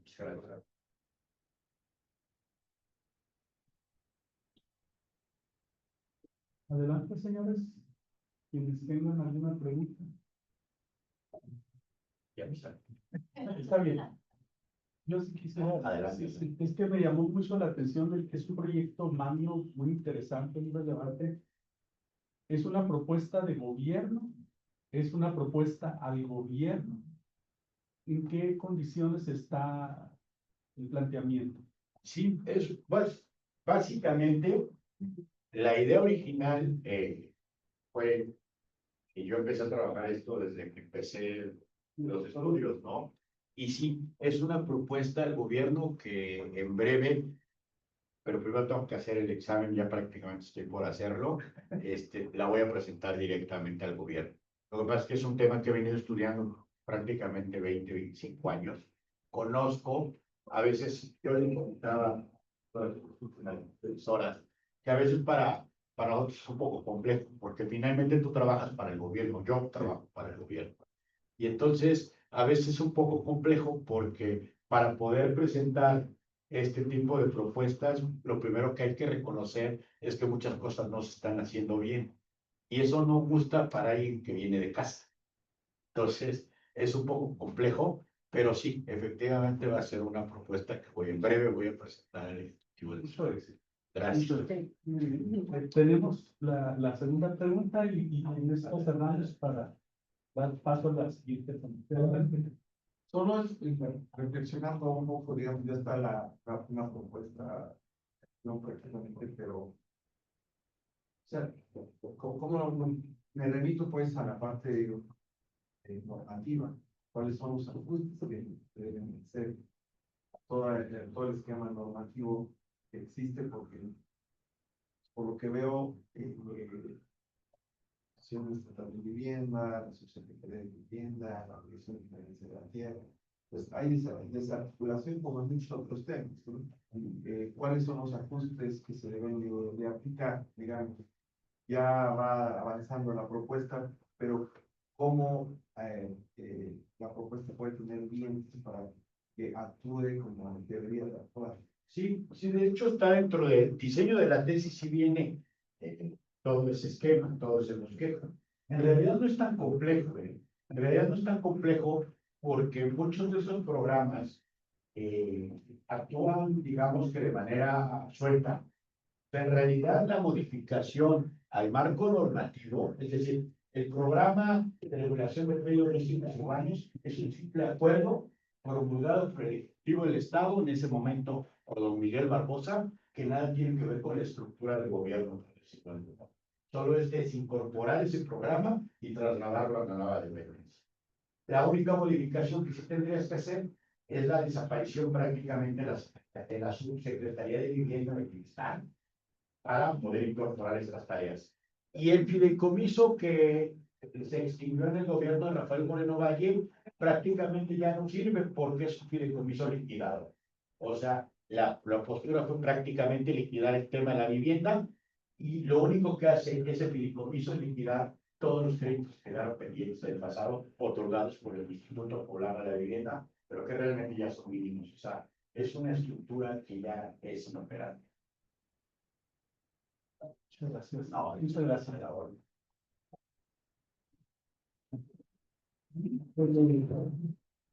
Invitamos a la doctora Nina Marcial Romero para que nos presente su propuesta, experiencias sobre la gobernanza en la entrega de fertilizantes para el bienestar. Pues buenas tardes a todos. Vamos a iniciar. A ver si no nos tardamos más de 10 minutos. Esto es a partir de que estuvimos operando el programa precisamente en el estado, primero de Morelos, Tlaxcala, Puebla, luego Estado de México y Ciudad de México. Pero en este caso se va a presentar lo que se trabajó en el 2022, solo en Tlaxcala y en Puebla, cómo fue el modelo. Bueno, para empezar, efectivamente, como aquí se ha comentado, a partir del año 2018 es como surge una nueva forma de cómo empieza a trabajar el gobierno federal, en este caso el programa del gobierno federal. Se hacen ajustes y en este caso viene siendo el ámbito, digamos, del sector rural, en donde se empieza a trabajar una serie de programas, entre ellos precios de garantía, y en el 2019 empieza lo que es la incorporación del programa de fertilizantes. En el estado de Guerrero fue un estado piloto en donde inició el programa por primera vez. Fueron muy pocos los beneficiarios. Bueno, y aquí cabe resaltar que en ese tiempo eran bultos de 50 kilogramos de fosfato, de amonio y de urea, dos tipos de fertilizante químico para aplicarlos. Esto también, bueno, no lo dice acá, pero es para pequeños productores de hasta máximo 5 hectáreas. Así inició el programa y se le daba de apoyo, digamos, máximo por hectárea, 150 kilogramos y por 2 hectáreas 300 kilogramos. Bueno, así inició el programa. Posteriormente, pues sí, inició el programa ahí en Guerrero y fueron más o menos 278,000 beneficiarios en ese tiempo, en el 2019, en el 2020, 21 y 22 se fue agrandando un poquito más. Para 2022 ya abarcó más estados, entre ellos principalmente Morelos, Tlaxcala, Puebla, se extendió a Chiapas también. Fueron 5 estados de la República, Zacatecas también, los que tienen un mayor grado de marginación, sobre todo, está enfocado hacia ese tipo de localidades, ¿sí? Y bueno, en el año de estudio, que es en el 2022, más o menos se benefició a 30,000 productores en Puebla y 22,000 en Tlaxcala. Igual, este programa fue diseñado para granos básicos, lo que es maíz, frijol, arroz y trigo. En el 2022 se amplió la convocatoria, esto por una solicitud que hicieron los productores de hortalizas en toda la zona de Libres, y a ellos también se les benefició en ese tiempo. También en este año aplicó el programa en Puebla, pero no a todo el estado de Puebla. Nosotros, como lo estuvimos trabajando, pues solo en unas, digamos, en la zona de Valle, Puebla. Lo que son las sierras, Sierra Norte, Nororiente, Sierra Negra y Mixteca, no operó. Eso fue hasta el 2023. O sea, fue muy pequeño. Todo se los contextualizo porque realmente lo que en ese momento se trabajó y esa experiencia de gobernanza va basado hacia esa parte, muy focalizado. Entonces, nuestro objetivo fue analizar la participación de actores de interés en la entrega de fertilizantes a pequeños productores de granos básicos en Puebla y Tlaxcala en el 2022, como parte de la estrategia del gobierno federal para incrementar la suficiencia alimentaria. Bueno, recordé que este programa también incentiva a la producción en el sentido de que el fertilizante es el insumo que cuesta más, que el productor pues gastaría más dinero para comprarlo y pues ahí van los nutrientes que necesita este tipo de productos de maíz, de frijol, para poder desarrollarse y tener granos. Bueno, entonces continuamos. Por ahí van viendo imágenes, son reales de cómo los encargados de las bodegas van a atender casos especiales en territorio y atienden a esas personas precisamente lo que aquí decíamos, lo focalizado, ¿no? Los pequeños casos en donde el adulto mayor, son adultos mayores, principalmente los beneficiarios, el adulto mayor no puede caminar, está entubado en su casa. Son casos muy graves en donde están nuestros adultos mayores y ahí se les va atendiendo al final. Bueno, es un enfoque exploratorio cualitativo, simplemente.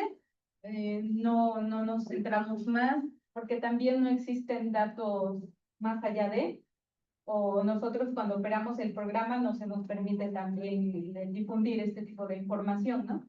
Entonces es muy reservada esta información. Ahorita nos encontraría para hacer un programa, un análisis, perdón, del programa, como visualizando el enfoque, el impacto que tuvo, por ejemplo, del 2019 al 2024, sería muy difícil. Bueno, es información documental para el proceso de operación del programa, lo que se realizó. Y también se utilizó el software Atlas TI para hacer por ahí un poquito de mapeo social. Adelante. Bueno, se identificaron básicamente 3 etapas. Son 3 etapas clave en este programa: la fase preoperativa, la operativa y el cierre del programa. En el cierre no lo abarcamos, básicamente lo trabaja el personal operativo, pero en lo que es la fase preoperativa y operativa, sí. Sobre todo en la operativa es en donde precisamente trabajamos mucho con actores, con los stakeholders en territorio, y es en donde se da este modelo de gobernanza a partir de este programa. Pero en la preoperativa siempre se da capacitación a todo el personal nuevo que está llegando. Se buscan los centros de distribución, que van a ser básicamente las bodegas en donde se va a almacenar el fertilizante. En la fase operativa son tres etapas que se notan: es la recepción, fertilizantes, sobre todo los trailers que vienen de planta, de Michoacán, vienen de Lázaro Cárdenas y de Coatzacoalcos. En ese tiempo, cabe recalcar que empezó la guerra aquí con Ucrania y ese fertilizante estaba viniendo de allá, de Ucrania, precisamente. Hubo por ahí también todo un reto en el 2022. Prácticamente los barcos llegaban a Coatzacoalcos, no se producía urea en ese tiempo. Ahorita ya se empieza a producir en Coatzacoalcos. Y bueno, es toda igual una experiencia el poder coordinarse con las líneas coleteras y etcétera, para que pueda llegar el fertilizante a sus diferentes zonas. Bueno, luego está el resguardo, que corre a cargo del personal y su cuadrilla y su gente que tiene ahí en bodega, y finalmente la entrega del insumo. La entrega del insumo es precisamente aquí en donde se van a conjugar todos estos actores. Sin embargo, empieza desde la fase preoperativa. ¿Continuamos? En este caso, desde la fase preoperativa, la Secretaría de Desarrollo Rural, a través de sus encargados, es como recorre todo el territorio, así fue todo el territorio del país, para que se aperturó en el 2024 a nivel nacional, y sobre todo se visitan muy cercanamente a las localidades rurales más apartadas. Hablaban de los Achitlán. Precisamente a nosotros también nos tocó recorrer ahí, en 4 señores estableció una bodega. Es muy difícil porque también la realidad en nuestras localidades es que están muy divididos, hasta los comisariados. Nosotros trabajamos directamente con los comisariados, que son los aliados del programa. ¿Por qué? Porque luego ellos tienen sus espacios donde hacen las reuniones con sus ejidatarios, y a veces casi en el 99% espacios que ocupamos como centros de distribución. Si no recibimos ayuda, si no recibimos ese apoyo, nos vamos al gobierno local. En el caso de Ajalpan, no pudimos nosotros resolver en territorio, nos fuimos con el presidente municipal de Ajalpan, con su regidor de Agricultura o de Industria y Comercio, que es esta área, y ellos nos buscan los espacios. Ahí les va. Por eso es que luego es una crítica muy fuerte al programa. ¿Por qué lo tienes aquí en Ajalpan si tus productores están arriba en la sierra? Es porque a veces no se nos da las condiciones para que nos presten allá arriba. Y ese fue el error en el 2022. Tuvieron que bajar todas las comunidades de la sierra hasta el centro de Ajalpan, porque estaba a 3 cuadras de la presidencia ese centro de distribución. ¿Por qué? Porque no se dio digamos, esa sensibilidad también de parte de los comisariados ejidales para poderles subir todo el fertilizante y tuvieron que bajar camiones, incluso el municipio, me acuerdo que en ese año puso volteos para poderles subir el fertilizante. Entonces, a partir de esa experiencia en el 2023 ya se mejoró, pero fue esa la razón, nosotros visitamos gobiernos locales. Luego, en la fase preoperativa, pues también el personal que está en los centros de distribución, en donde se almacena el fertilizante, pues básicamente checa que estén bien las instalaciones de luz, que haya lo mínimo para poder operar. En la fase operativa, y ahí es en donde vamos viendo también al mismo tiempo los actores que están en cada una de las fases. Ya en la fase operativa está la misma secretaría a través de las convocatorias, están las comunidades que acuden por su apoyo, está el gobierno local que nos ayuda en la convocatoria, los maniobristas, los transportistas y el personal que está al frente de la bodega. Bueno, ahí, como les mencionaba, la mayoría de las bodegas son obviamente espacios prestados por los comisariados. Ellos son igual uno de los actores clave cuando nosotros hacemos una reunión de priorización, se le llama, para ponernos de acuerdo de las 20, de las 10, 15 localidades que tengan, qué localidad se le va a entregar primero, porque checamos muy bien esos detalles de que se les atiende primero a las mujeres embarazadas o con bebé en brazos, aquellos adultos mayores que no pueden caminar muy bien, pero pueden llegar a bodega o hay alguien que los pueda llevar, a ellos se les atiende primero, ellos son prioridad. En ese tiempo también, del 2022, no nos coordinábamos con Secretaría de Bienestar a nivel nacional, fue hasta el 2023. En ese caso ya es más fácil cuando te coordinas con otra secretaría y ya los tiene identificados quiénes son. En el 2022 fuimos nosotros, los gobiernos locales, las comunidades, quienes nos apoyamos en eso. Y bueno, en el cierre, les decía, eso no lo vamos a ver tanto, ya simplemente son los lineamientos de cierre que establece la Secretaría y el personal que está dentro de las bodegas. ¿Seguimos? Y bueno, así es la fase preoperativa. Ahí estamos en Huehuetlán el Chico. Esa es una bodega de un comité de riego. Esta bodega nos la prestaron. Ahí se ve la capacitación constante que tenemos nosotros. Y aquí, si no me equivoco, es Tlatlauquitepec, por ahí. Ahí es como nosotros vamos buscando los espacios y cómo nos vamos igual capacitando. La que sigue. Ok, la fase operativa, previamente a la entrega del fertilizante, recepcionamos ese producto, se le capacita al personal cómo se debe de almacenar los bultos. Les digo, en el 2023 ya fueron bultos de 25 kilos. De los de 50 eran muy pesados, sobre todo. Adultos mayores no lo aguantan. El programa se ajustó para disminuir a mitad esa carga de kilogramos en los bultos. Bueno, la entrega de insumos, esto es lo más importante. ¿Y cómo vamos nosotros igual entendiendo lo que es la gobernanza? Ya lo vimos, ¿no?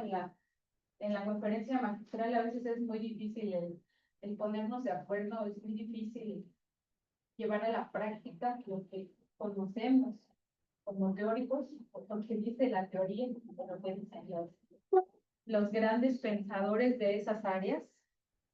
Pero en cuestiones muy sencillas, yo diría, es cómo tú puedes incorporar a los diferentes actores del territorio, no solo gobierno, sino aquellos que no son gobierno, aquellos que son instituciones privadas o aquellos que son no gubernamentales, cómo los puedes tú incorporar a este proceso. Y pareciera un programa muy sencillo, pero la cuestión logística es bien importante. Teníamos bodegas, por ejemplo, en La Chichuca, en donde la calle es muy reducida y siempre mandaban trailers plataforma full de alrededor de 70 toneladas. ¿Cómo los metes? ¿No? Y todos los metíamos, si no, no llegaba al producto. Tú pedías tortón de 20 toneladas. No hay tortón, esos están exclusivamente en Ciudad de México, ¿no? ¿Quieres que te llegue y no quieres tardar más con tu gente? Recibe puro full. pues puro full metimos. Es ahí en donde la importancia de cómo te pones de acuerdo igual con actores de otro municipio, de Chalchicomula del Tesma, que es un municipio cercano. Y bueno, esa región es pegado al pico de Orizaba, del lado de Puebla, para darnos una idea, una región muy fría en este tiempo, empieza. Y te coordinas con gobierno del estado también, con policía estatal, porque hay una caseta que viene de la autopista Puebla-Veracruz, caseta de Esperanza, que es en donde más roban trailers. Entonces, es todo el contexto. Y la curiosa, ¿no? Nosotros pudimos meter los trailers todos en la noche. A madrugada. Y ya en la mañana, ahora descarga. Y por ello, igual decimos, bueno, los que bajan los bultos, la cuadrilla, se le paga y todo, le paga la empresa transportista, pero eso los quiero cuando esté amaneciendo, porque aquí no hay luz, apenas la van a poner. A las 6 de la mañana empieza a aclarar, a las 6 empieza, y es cuántos trailers tienes, cuántas toneladas, y los tienes que bajar en ese día. Te coordinas 3 cuadrillas para empezar, y los vas turnando. ¿Qué cuadrilla va primero, cuál después, cuál después? Pero para eso, pues ya tienes tu diseño que se llama layout. ¿Cómo lo vas tú a acomodar tu fertilizante? ¿A dónde va un producto? ¿A dónde va otro? Por ejemplo, en este año, en el 2022, los productores de hortaliza no es igual 50% y 50%, es al 2 por 1. Es más, en ese tiempo fue más DAP que urea, pero ya tengo poco tiempo. Igual ahí, la fotografía de arriba, ese es un tráiler de cabeza amarilla. Fue entrega especial con un municipio de Antorcha Campesina en la Sierra Nororiente de Puebla. Nos coordinamos y desde un centro de distribución ellos arrastraron el producto con sus trailers. Y esas son las camionetas de las localidades. Un día estuvimos documentando y al otro día se estuvo entregando. Mucha comunicación, mucha coordinación con los actores del municipio. Después otro municipio pegado a Veracruz.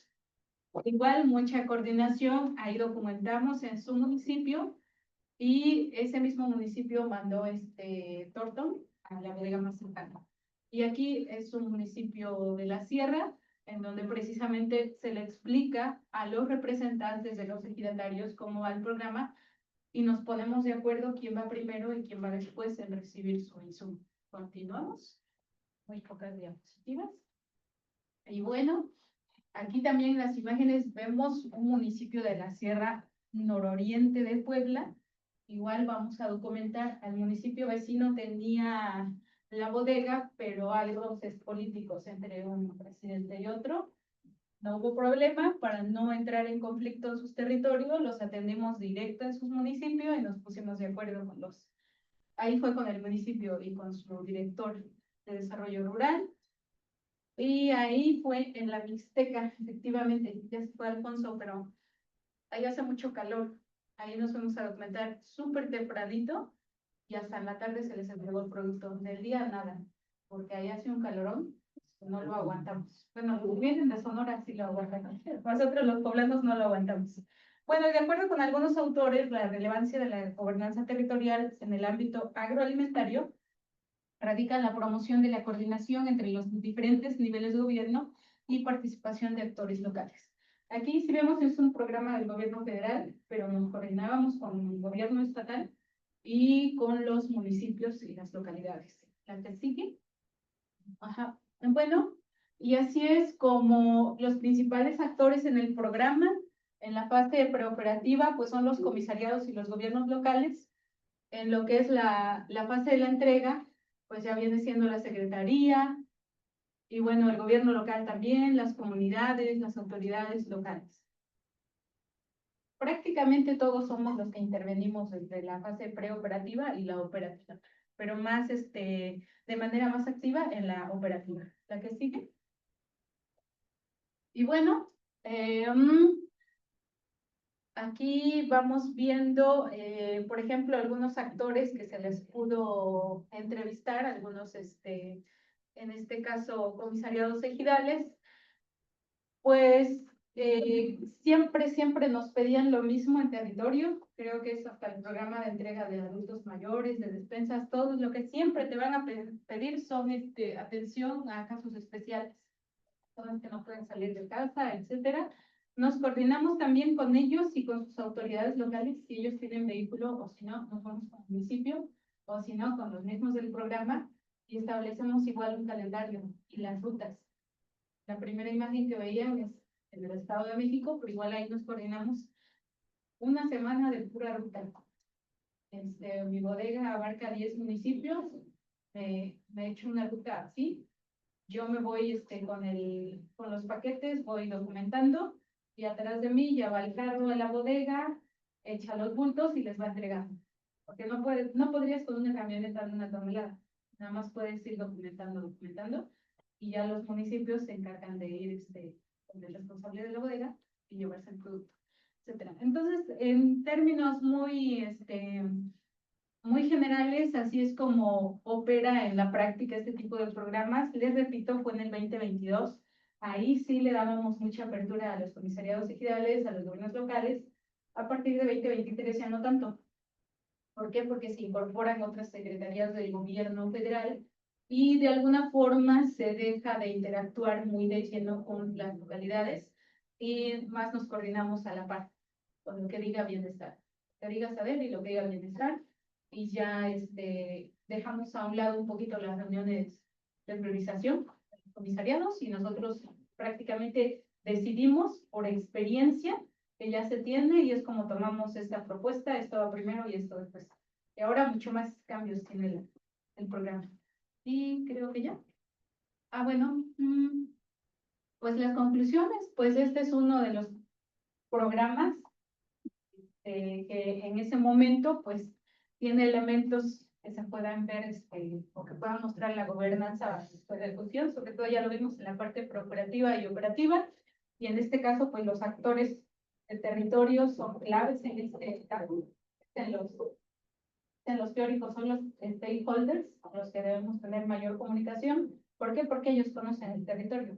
Igual ellos te van a decir, este beneficiario no tiene terreno, lo vendió su producto. Momento de tomar nota y de aquí en tache para el siguiente año. Y bueno, pues ya vimos las etapas. Y bueno, pues yo sé que en ese programa igual ahorita tiene muchos asegúnes, pues yo creo que también es momento de ir planteando algunas evaluaciones hacia las otras partes, o ya hacia la parte de que si realmente está cumpliendo con mejorar o incentivar la producción, que tanto han subido en este caso esos niveles de producción de maíz, de frijol, de granos básicos, y ya no solo en pocos estados de la República, sino ahora en toda la República, porque a partir del año pasado ya se operó en toda la República Mexicana. Pues nada, gracias.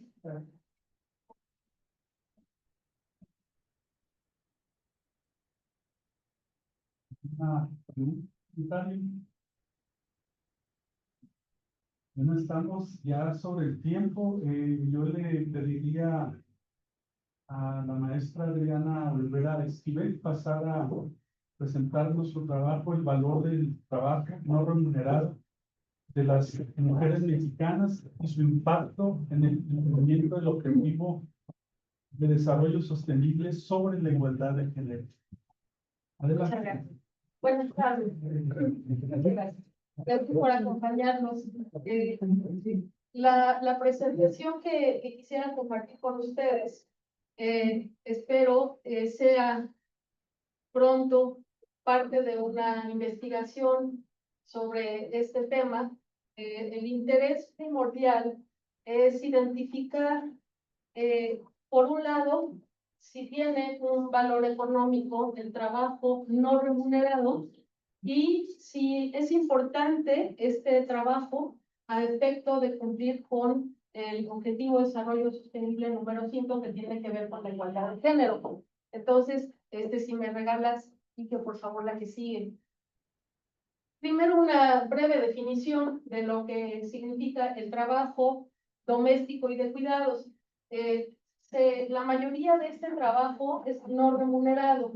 Entonces, cuando hablamos de trabajo no remunerado, justamente estamos hablando de trabajo de doméstico de cuidados, aquel que se refiere a la producción de bienes y servicios esenciales para la vida, la limpieza, la producción de comida, el cuidado de niños, de niñas, de adolescentes, de personas adultas mayores, de enfermos, y que todo esto se hace para garantizar el bienestar de las personas. Esa sería una definición del trabajo de cuidados, y que me regalaría, por favor, de seguir.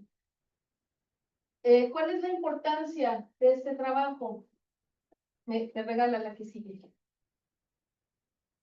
Bueno, primero, ¿por qué es importante? Porque la sociedad necesita de personas que se dediquen justamente al cuidado. Los niños no pueden quedar solos en la casa. Los adultos mayores necesitan apoyo para moverse o que los estén llevando a un médico, a las consultas.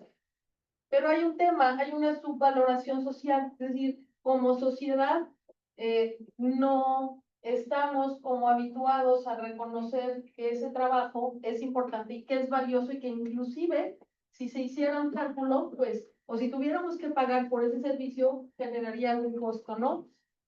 Entonces, frecuentemente es subestimado por la sociedad, afecta el reconocimiento, faltan indicadores económicos para poder medirlo, para poder evaluarlo, y no se refleja en esos indicadores económicos normalmente. Ya existe de parte del INEGI un estudio que calcula para el año 2023 que si se tuviera que pagar por el trabajo de cuidados y el trabajo doméstico, que valdría más o menos al 26.3% del Producto Interno Bruto. Es decir, si no estuviera la persona que está en la casa cuidando a los niños, lavando la ropa, haciendo la comida, planchando, etcétera, si lo tuviéramos que pagar y lo convirtiéramos en pesos, cuando menos valdría ese porcentaje. Me parece elevado, ¿no? ¿Qué tema hay aquí? Que la mayor parte de ese trabajo lo realizan las mujeres. Parece que es como socialmente, parece que tuviéramos una facilidad especial para hacerlo, entonces ahí te quedas a cuidar la casa, a cuidar los niños, no tienes remuneración y afecta, por supuesto, las posibilidades que tienen muchas mujeres de desarrollarse. Limita el tiempo que tienen disponible las mujeres, inclusive muchas mujeres caen en ese concepto que se denomina pobreza de tiempo. ¿Por qué? Porque no te queda mayor oportunidad para decidir qué hacer con el tiempo. No te alcanza para estudiar, no te alcanza para ir a hacer deporte, no te alcanza para hacer cosas que sí te podrían ayudar tanto económicamente como profesionalmente para seguir desarrollando, ¿no? Y hay desigualdad de género persistente. La distribución desigual que hay en este tipo de trabajo hace que se conserve una desigualdad en la sociedad. Si me regala la siguiente, por favor, Kike. La que sigue todavía. Bueno, acá un poco de estadística sobre ese tema, ¿no? El promedio de horas a la semana que se dedica al tiempo remunerado y no remunerado por sexo, el número de horas, lo más reciente que se tiene es del 2019, para hombres y para mujeres. Entonces, la barra de color como azulito son las horas de trabajo remunerado, en este caso para hombres, más o menos 45 horas a la semana de trabajo remunerado para hombres y unas 17 horas en promedio más o menos de trabajo no remunerado. Es decir, por esta cantidad de horas los hombres reciben un ingreso y lo otro, lo de cuidar la casa o cuidar los niños, de apenas 17 horas. Pero vean el contraste, las mujeres, la mayor parte de sus horas de trabajo son no remuneradas y apenas 22 horas de trabajo que sí es remunerado, ¿no? Y eso lo hacemos, bueno, porque así estamos acostumbrados como sociedad. Allá tienen una gráfica similar, es el porcentaje del tiempo total de trabajo dedicado a tareas del hogar y de cuidados y que no es retribuido para el año 2023. Un 73% de ese trabajo no remunerado, trabajo doméstico y de cuidados, es realizado por mujeres y apenas un 27% por los hombres. Y además, muchas veces hay que darles las gracias porque nos están ayudando con ese trabajo, ¿no? Aunque debiera ser como algo compartido, ¿no? O sea, si los hombres y las mujeres comparten la casa, debieran tener que compartir, pero hay hombres que no lavan los trastes, o que se queman si hacen la comida, o que a veces lo hacen intencionalmente mal, y tú le dices, ya déjalo, ¿no? Yo lo hago.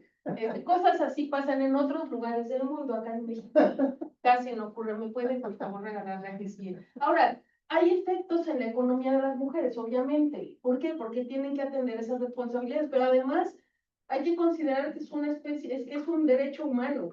Las personas necesitan que las cuiden, los más chiquitos, los que tienen algún problema de movilidad, los que están creciendo. Y también hay derechos de las personas que ejercen esas tareas, ¿no? Las responsabilidades son desiguales y limitan a las mujeres a tener acceso a un desarrollo profesional, económico, laboral. Hay impacto en su independencia económica. No tienen mucho para dónde moverse porque hay un proveedor de esa casa y ellas tampoco tienen chance, ¿no? de tener un ingreso propio, o cuando mucho entran nuevamente al tema de la economía informal, venden por catálogo, pero su ingreso pues es muy pequeñito, no generan antigüedad en su empleo, entonces tampoco pueden un día pensionarse porque no han pertenecido por varios años y no tienen semanas cotizadas suficientes, ¿no? Y nuevamente una brecha de ingresos y de poder.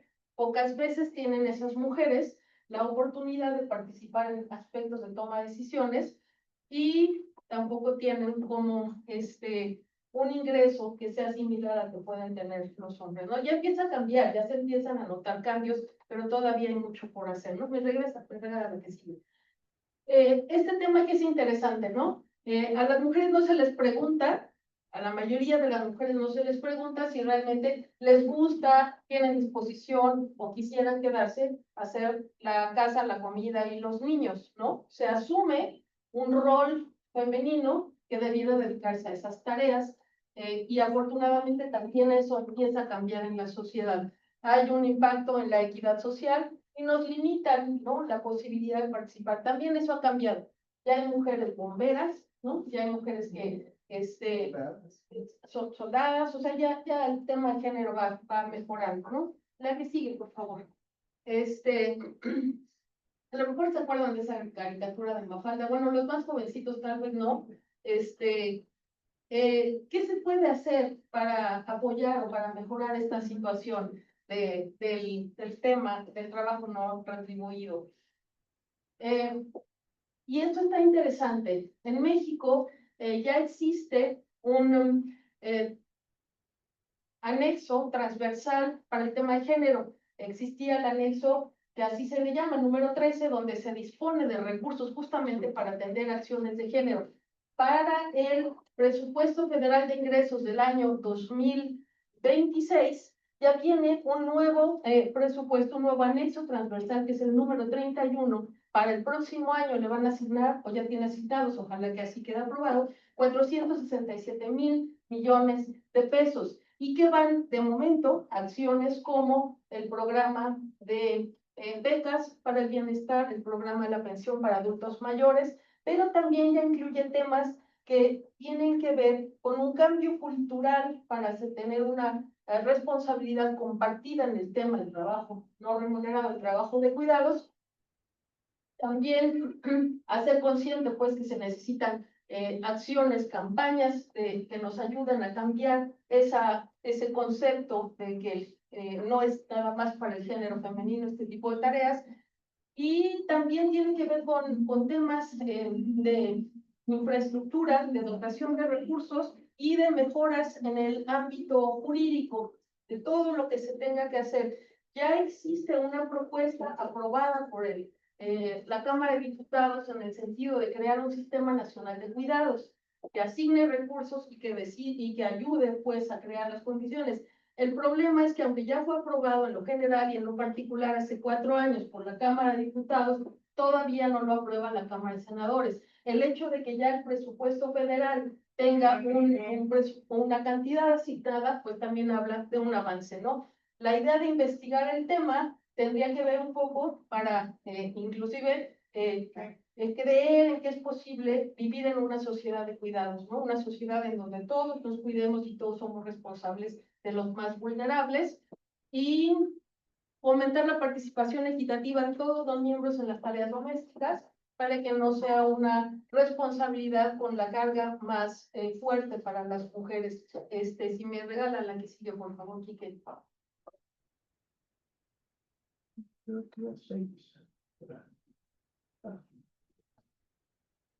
Ya lo decía, ¿no? Leyes que valoren el trabajo doméstico, que aseguren derechos tanto para los cuidados como los cuidadores, iniciativas que brinden recursos para el bienestar familiar y social.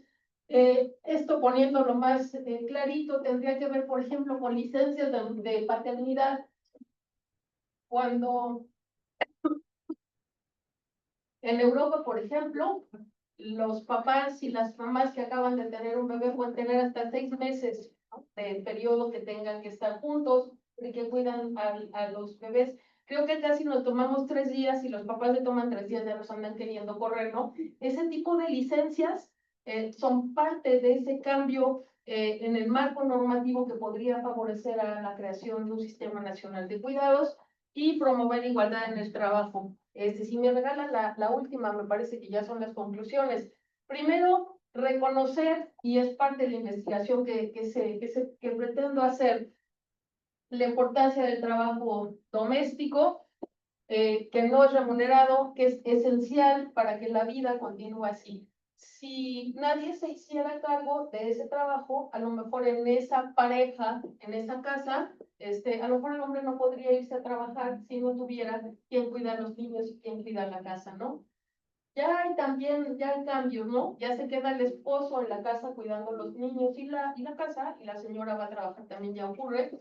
Es todo un desafío a reconocer el valor real que tiene este trabajo, que la sociedad sea capaz de darle su justo valor y que se promueva una redistribución equitativa donde no solamente las mujeres, también los hombres y también el Estado es responsable de esta tarea de trabajo doméstico, de cuidados. Y les agradezco mucho su paciencia y su participación con nosotros en el chat. Muchas gracias.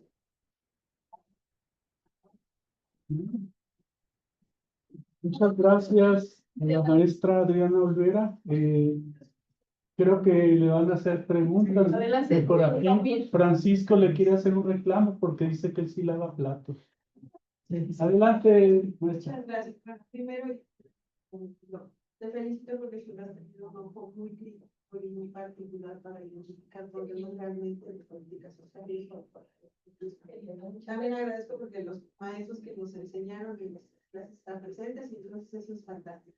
Segunda cosa que quería comentar, tan importante es el proyecto que ahorita tienes, que también es importante identificar que la mayoría de la población para donde vamos en unos 20 años, vamos a necesitar cuidado. Y me incluyo porque yo ya estoy en ese periodo, ¿no? Entonces, creo que está fantástica esta nueva edición que tienes y que y como siempre, Muchísimas gracias. Igualmente, muchas gracias. Doctor. Bueno, adelante, doctora, por favor. Gracias. Bueno, felicitarte. Es un tema realmente muy polémico. Hay mucha discusión respecto a esto, sobre todo cuando se habla de cuestiones de género. Gente que no quiere saber nada de cuestiones de género. Pero hablar del trabajo no remunerado es muy importante, ¿no? Hace muchísimos años veía algunos artículos de la UNAM que ya se empezaba a hablar de cuánto costaba ese trabajo, si hablamos en términos monetarios, porque no nos hablamos de eso.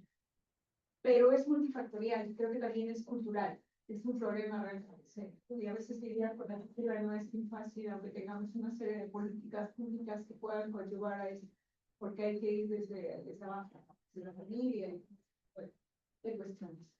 Y otra cosa que es muy importante de tu trabajo, si es que no habías avanzado, y estás avanzando además, cuando hablas de los datos, parece que es muy importante también ver en términos de la particularidad. ¿Por qué? Porque son datos generales que trabaja la ONU, pero me parece que para economías en menor desarrollo como las que tenemos nosotros, es todavía más drástico el problema, ¿no?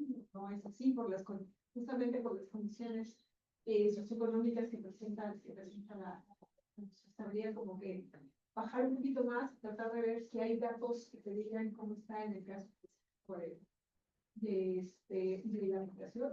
Y el nivel educativo también fue un papel importante, porque no es lo mismo tener cierto nivel, aunque el trabajo de todas maneras se hace, seamos doctores o no, las mujeres cargamos con todo, pero sí hay un poquito la diferencia en términos de tomar en cuenta el nivel educativo. Gracias, doctor. Okay. Francisco, adelante. Pues yo quiero igual que todos los hombres nos sentimos aludidos cuando hablamos de género, sentimos las pedradas por todos lados, y son verdad, o sea, lo más terrible es vivir en una sociedad patriarcal y dominada por una lógica de poder finalmente que te impide en muchas ocasiones avanzar en estos asuntos.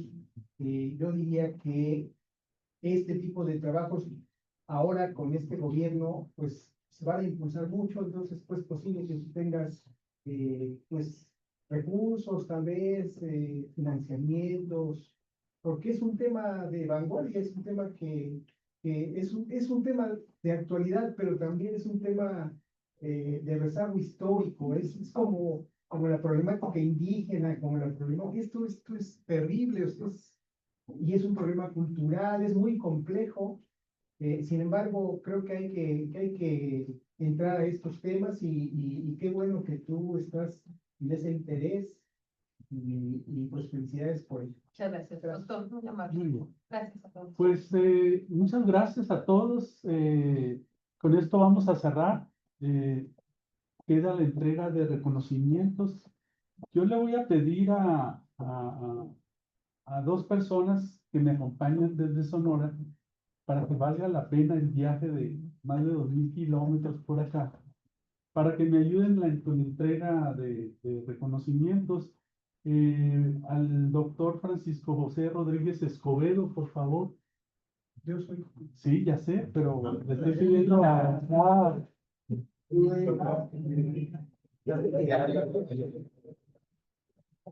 de igual manera,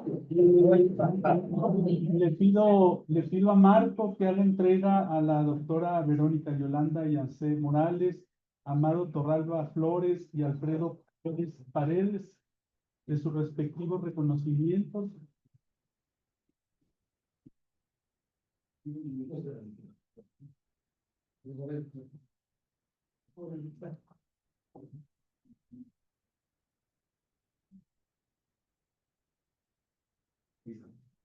Y disculpe, doctora Adriana Olvera, le voy a pedir que se acerque de nueva cuenta. Y pues, como no me gusta entregar papeles, le voy a pedir aquí que le haga entrega de su constancia. Muchas gracias, doctor. Muchas felicidades a todos y de verdad, muy, muy interesantes todas sus propuestas. Les hacemos una cordial invitación. Desde hace unos minutos me decían que ya estaba la presentación de un libro colectivo que produjo Yapas con trabajos interesantes. Entonces, pues muchas felicidades a todos ustedes y nos vemos en Ecuador dentro de 2 años, que esa es la idea. Muchas gracias. Muchas gracias. Este,